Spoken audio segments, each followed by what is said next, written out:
Hello, I'm Michelle Hussein. Our next Virtual Wish 2020 speaker is someone whose face, voice and name are instantly recognizable. In a career that has spanned 5 decades, Morgan Freeman has been critically acclaimed, won many awards and the appreciation of film lovers everywhere. His films have included The Shawshank Redemption, Driving Miss Daisy and Invictus. Off-screen, his humanitarian work has taken him around the world. And today he'll be addressing the imperative of equal access to health. Here is Morgan Freeman.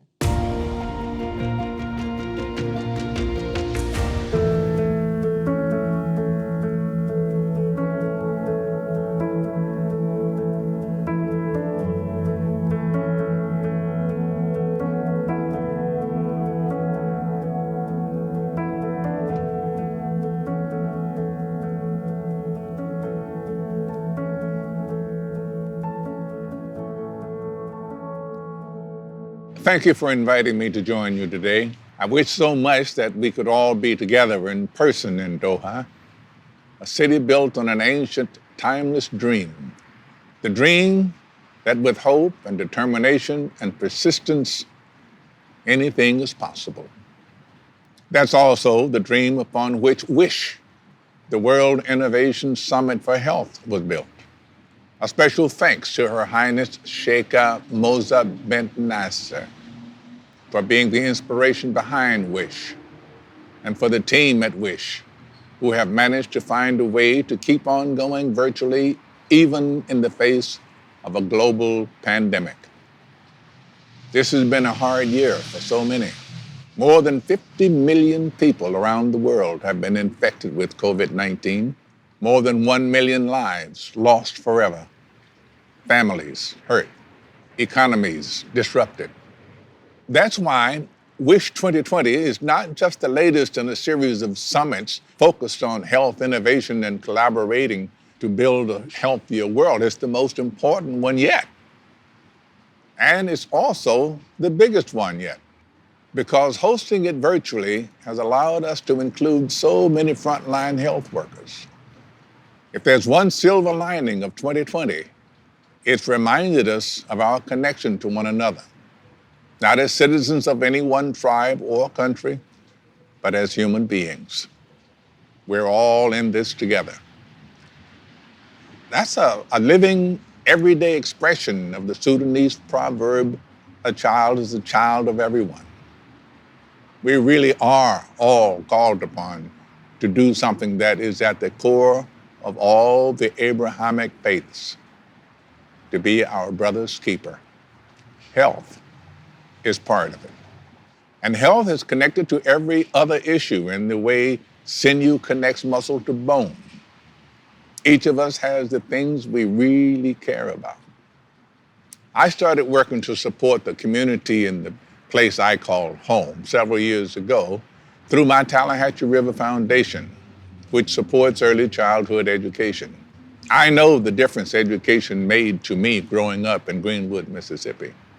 We had obstacles to overcome, but we had schools and teachers who cared. We read Shakespeare, we read Chaucer, and I dreamed that one day I could be on a stage reciting that poetry, playing those characters from Coriolanus and Othello, and I did. But I didn't get there alone. That's why I wanted to help the next generation growing up in Mississippi to provide holistic help to young children, to make sure there is investment in training for excellent early childhood educators, resources to local schools and child care providers, and support for new parents. Why did our foundation think this was so important? And how does early childhood education link to health? To the extent that it made me want to speak to a global gathering of health experts. Because one thing I've learned, one thing we've all learned, is that health is education. And education is health. You can't untangle the two. And you can't solve one without the other. Healthier kids learn more. Well-educated kids live longer, healthier lives. Early childhood education is also a health issue. The World Health Organization has found that high-quality early childhood care and education programs can improve children's chances for success, even their ability to fight off disease. And no matter your background, no matter your start in life, no matter whether you grew up on the Tallahatchie River or the River Ganges, you deserve access to good education and access to quality health care. No wonder my hero Nelson Mandela said, "Health cannot be a question of income. It is a fundamental right." We are seeing threats to our health alongside existential threats to our planet. Climate change is real. Extreme weather is ravaging communities and closing schools. Kids are missing days of education because the world hasn't reckoned yet with Mother Nature's warnings. The earth is gasping for breath, and so too are the children whose illnesses are linked to poor air quality. No child should grow up destined to lifelong ill health on a sick planet because the generations before them didn't know when to stop consuming. Peace and migration are health issues.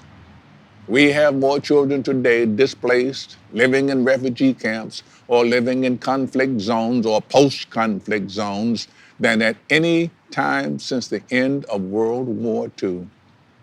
Scientists tell us that creates toxic stress, and toxic stress changes a child's brain chemistry, which can lead to lifelong problems in learning.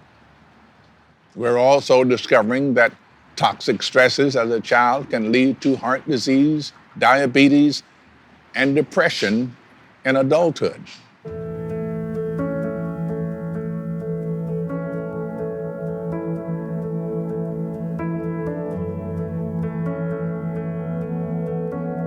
How we solve these connected challenges of education, health, climate change, and conflict matters.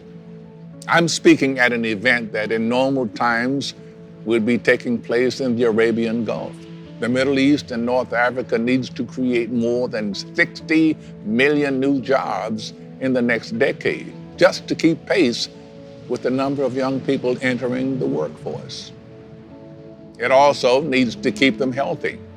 Let's do right by that generation together.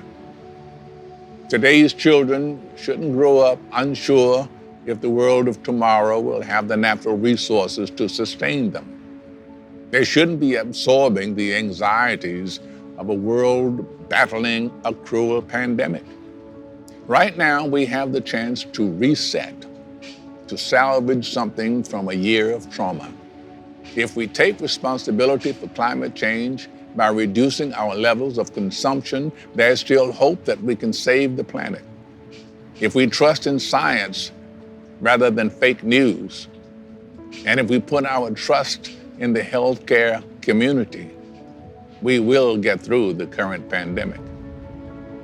And if we give children a healthy start in life, then we can rest in the knowledge that they've been given the foundation to grow and thrive, and to be confident that their own children and their children's children will live to enjoy the best that a healthy world has to offer. This has been an extremely challenging year, but right across the world, we have been witness to great courage, cooperation, and compassion. If we keep working together, we will heal. One word: our health.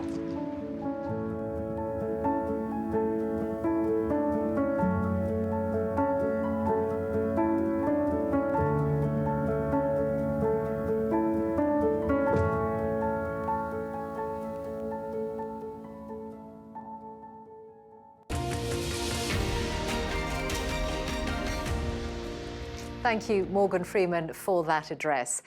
And do please stay tuned for the next session, a panel discussion on the desertification of cities and how insufficient access to water is affecting health.